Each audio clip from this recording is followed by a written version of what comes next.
On the news, President Tinubu receives letters of credence from 3 ambassadors. Federal government inaugurates co-working committee to tackle hunger across the country.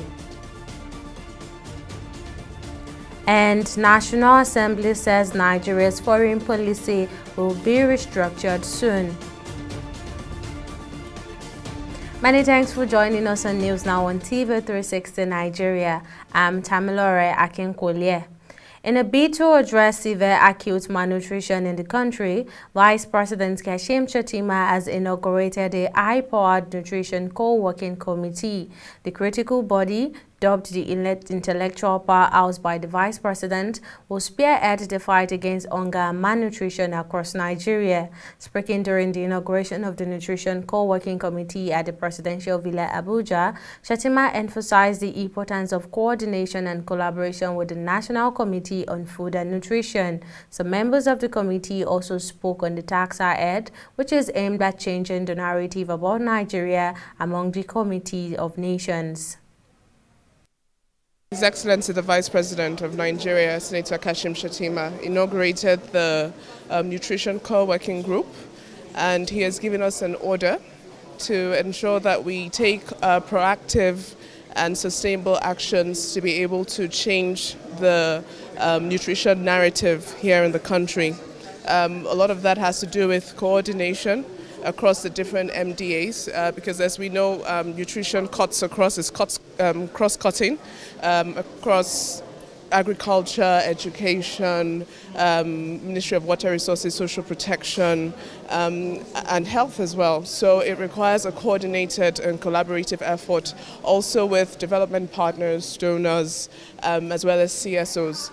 So we've really taken on this task and to deliver on the mandate that has been given to us. So what we need to do differently is synergize our efforts more.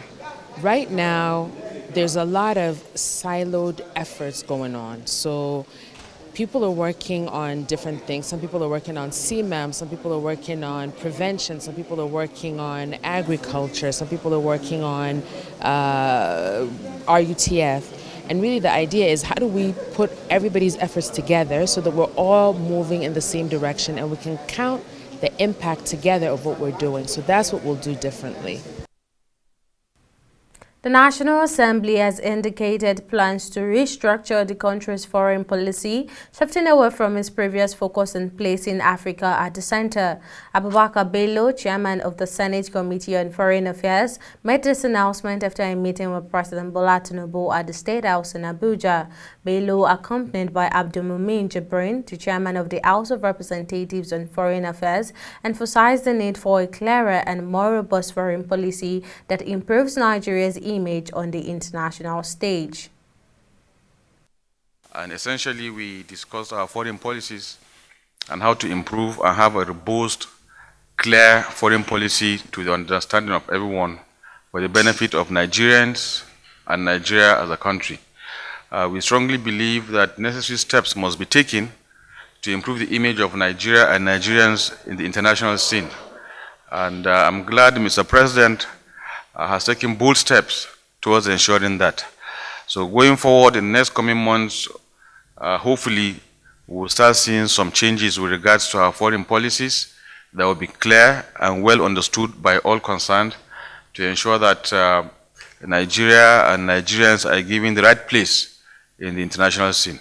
I also had my own chat with him, and particularly on how to ensure that we continue to have peace and harmony in Kano, and also proffer some recommendation in that regard. And hopefully, we believe that the burning crisis in Kano, as regard the Kano governorship seat, will be resolved amicably without prejudice to the cases that are in court. As part of efforts to enhance trade relations, President Bola Tinubu has assured foreign investors of diligent and predictable fund repatriation and also streamlining of the tax system.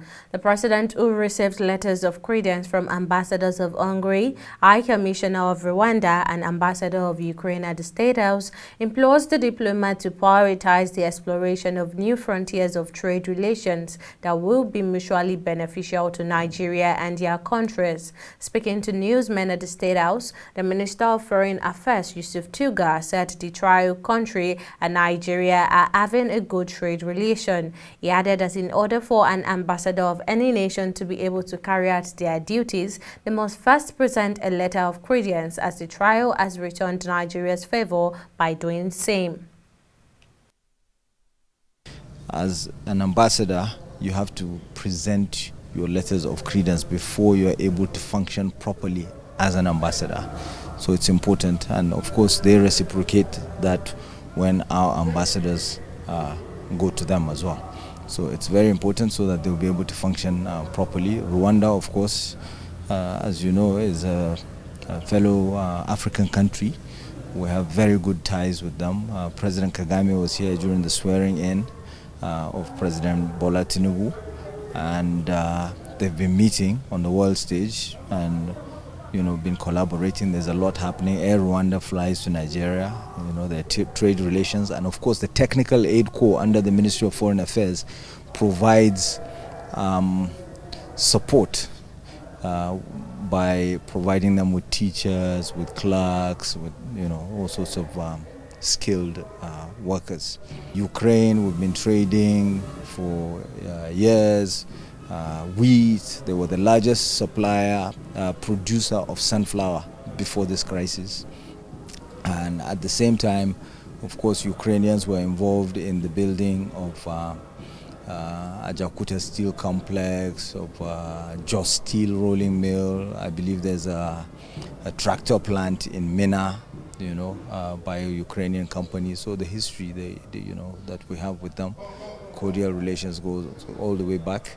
Hungary, a lot of Nigerians go to medical school in Hungary.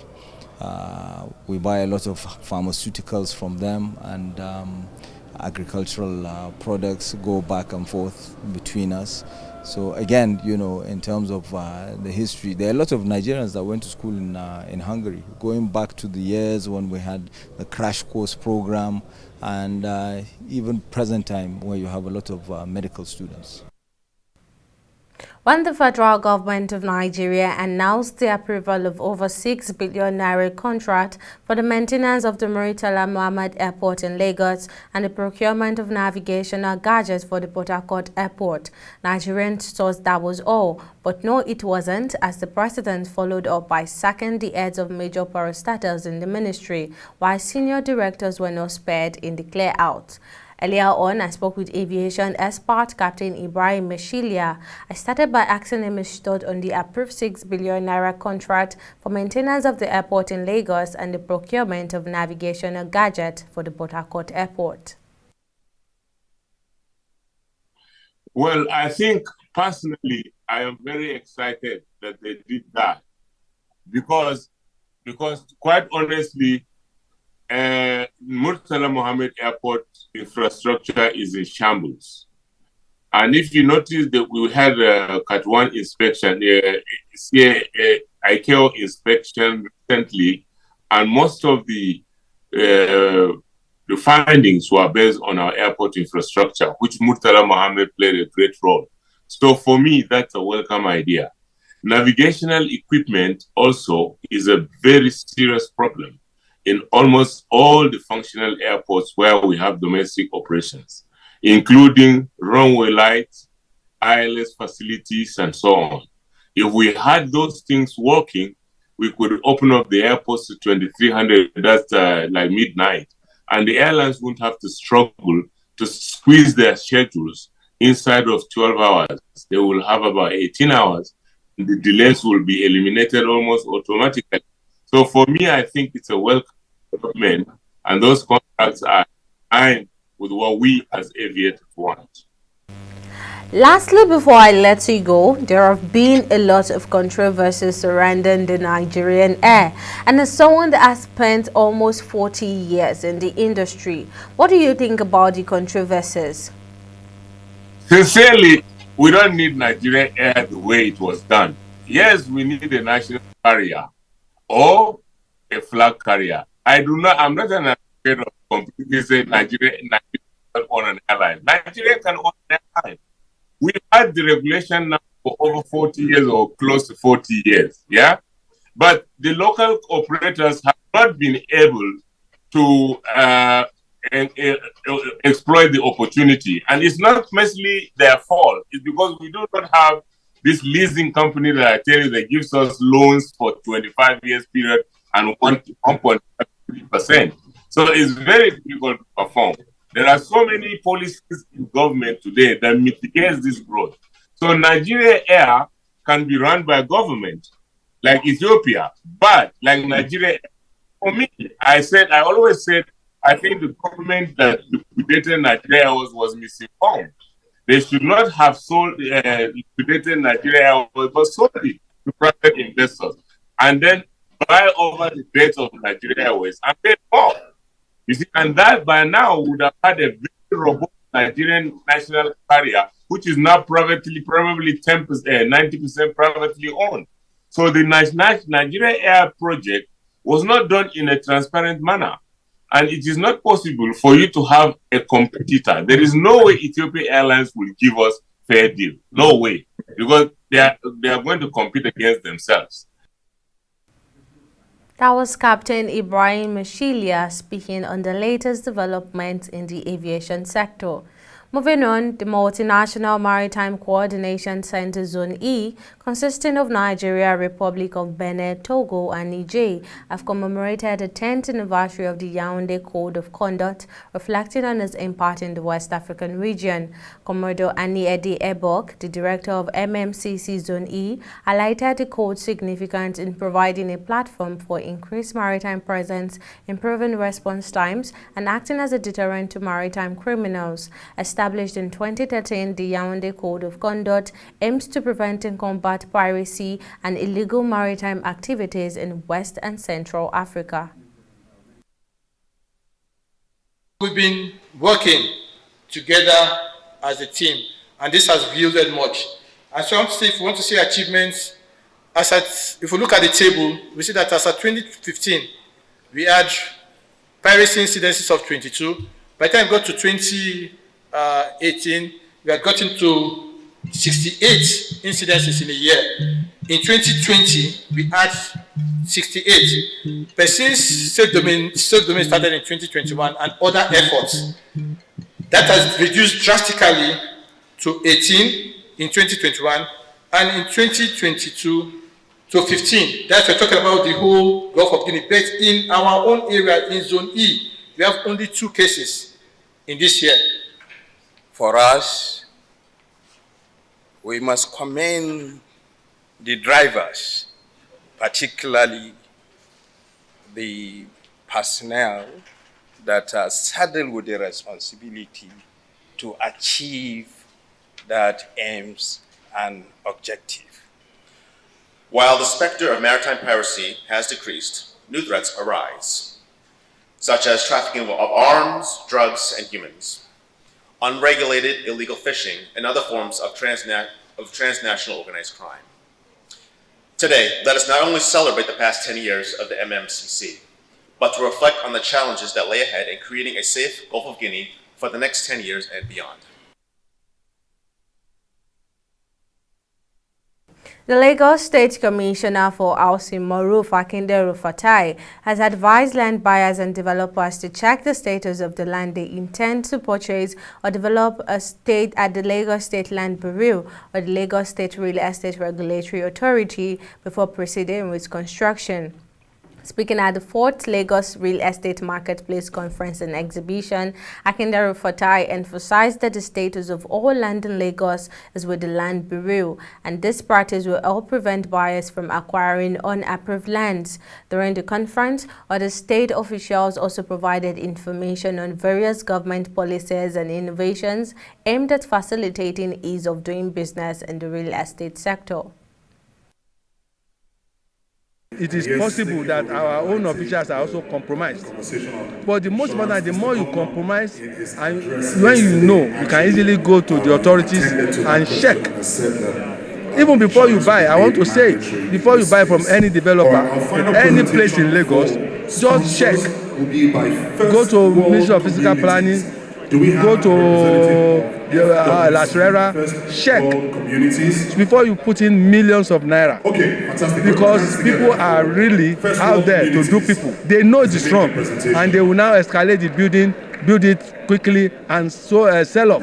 There are many technology tools that can make us forestall disasters within the real estate sector. There are data gathering tools that ministries and both companies, real estate companies, can use. There are collaborative tools. There is even things like building information management that developers can share with government agencies in the planning and in the dimensioning of their buildings.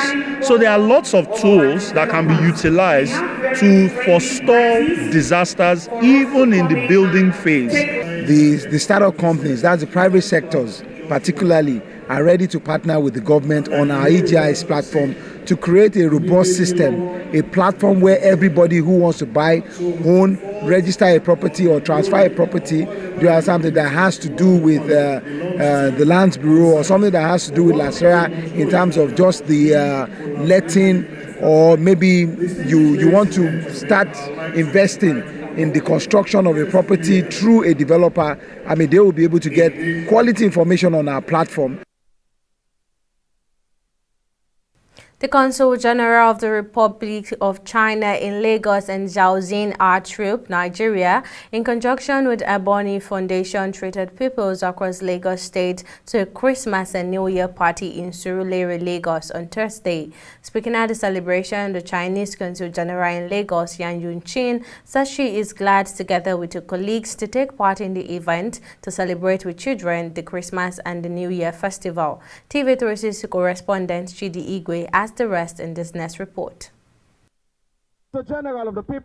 As a social responsibility gesture, the Chinese community in Lagos organized this yearly children's party to commemorate with the Yellowtide season and motivate the kids to work hard and be good ambassadors of the country. I'm so glad, together with my colleagues, to take part in this event, together with you, celebrate Christmas and New Year. So really, I think that China and Nigeria are very good partner, very good friend. All two countries have long history and excellent culture. So today, I hope that we will together celebrate Christmas and New Year. And I also hope that you can study very hard and you can become the talent useful for your country in the future. We organize this event and so far Chinese community in Nigeria. Nigeria also, like our own country, is the same thing. So we more support the children. Children is the future, is the hope. So far Chinese community for here, we only support, not only support education, and we also support orphanage, also low-income family. Speaking on the contributions of the Chinese community to the development of Lagos and by extension Nigeria, a beneficiary of one of the community's humanitarian programs says she's grateful for the aid given to her son. Since past 4 years, when they asked me to, I went to hospital, and they asked me to bring some of money because it's only me and 3 children. How am I going to do it? So I can't afford it. That's why I run away. As you can see, my son can see very well now because we see him before. He used to cover his eyes. He can't see anything. But today, I'm really grateful. I'm really, really grateful. I don't even know what to say, but I'm really grateful to Chinese community. The atmosphere is buzzing with loads of performances, music, games, gifts, foods and drinks. The children who had so much to eat and drink enjoy the communal atmosphere and they are grateful to the organizers. I made lots of friends. I enjoyed the dancing. I enjoyed the gift givings. I also learned lots of things, and I also like the Chinese people. That I enjoyed myself today, and I actually learned different types of dances, like Actilogu dance.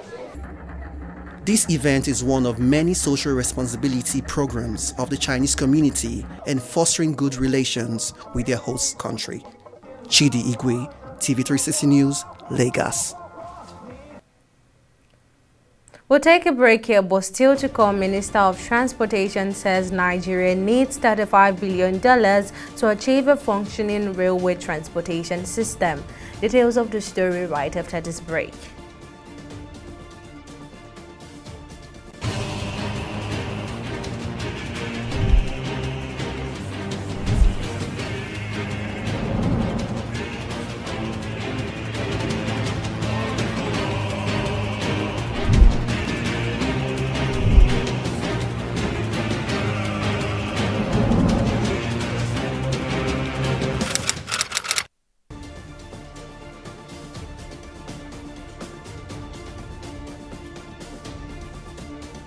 Welcome back. A quick recap of our top stories. As part of effort to enhance trade relations, President Bola Tinubu has assured foreign investors of diligent and predictable fund repatriation and the streamlining of the tax system, while also imploring ambassadors to prioritize the exploration of new frontiers of trade relations that will be mutually beneficial as they carry out their duties in the country. The president received letters of credence from the ambassador of Hungary, High Commissioner of Rwanda, and ambassador of Ukraine at the State House. We also told you that in a bid to address severe acute malnutrition in the country, Vice President Kashim Shettima has inaugurated a high-powered nutrition co-working committee. The critical body, dubbed the intellectual powerhouse by the Vice President, will spearhead the fight against hunger and malnutrition across Nigeria. And in case you missed any of the news bulletin or for more updates, you can catch us on Limas World TV or log on to our website on www.tv360nigeria.com. You can also follow us on our social media platforms on Twitter, Instagram, and YouTube at TV360 Nigeria, or download our mobile app on Google Play Store, Huawei App Gallery, and Apple Store. On Facebook, we are TV360 Online.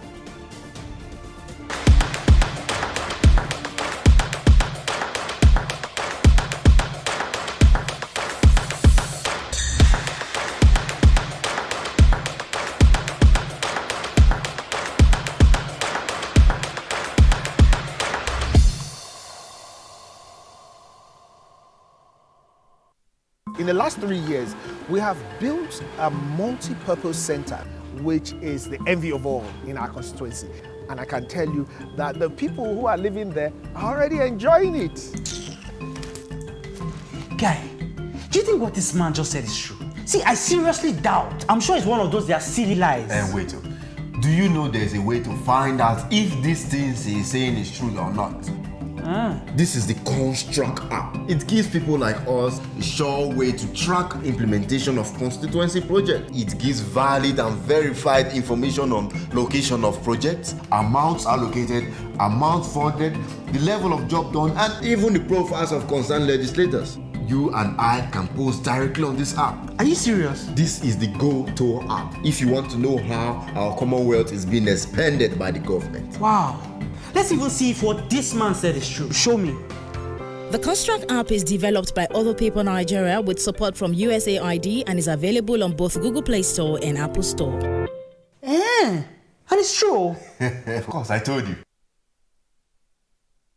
In business, the Minister of Transportation, Senator Sadiu Alkali, has revealed that Nigeria needs an estimated $35 billion to achieve an adequate and functioning railway transportation system in the country. The minister shared this information during the presentation and defense of the 46.6 billion naira 2024 budget proposal for the Ministry of Transportation before the Joint Committee of the Senate and the House of Representatives on Land Transport in Abuja. Senator Alkali informed the lawmakers about plans to enhance the transportation and logistics value chain, aligning it with Nigeria's population and size. The goal is to connect important industrial and agricultural hubs with railway networks, contributing to a more efficient and sustainable transport system. However, the minister highlighted that insufficient funding remains a significant challenge in addressing the critical needs of the country's rail infrastructure. And on the global scene, the founder of SenseTime, Tang, Xiao, a leading Chinese artificial intelligence AI firm and an influential computer scientist, has passed away as announced by the company in a statement. Tang, who was in his mid-50s, succumbed to an illness that could not be treated. The specific cause of the death was also not disclosed. The company has played a significant role in the development of AI technology and applications ranging from autonomous driving to medical imaging. In the statement, SenseTime hailed Tang as an outstanding representative in China's AI field. And in sports, the Confederation of African Football (CAF) has announced the teams participating in the upcoming Africa Cup of Nations AFCON finals in Ivory Coast will be allowed to select 27 players for the tournament. This is a reduction from the 28-man squad allowed in the previous AFCON in Cameroon in 2022. The decision to increase the squad size to 28 in 2022 was due to the COVID-19 pandemic, but the numbers have been slightly reduced for the upcoming tournament. According to CAF, out of 27 players selected, only 23 can be chosen for each match during the AFCON finals, which are scheduled to kick off on January 13, 2023. And that wraps up our bulletin on News Now. Many thanks for watching. I'm Tamilore Akinkwole.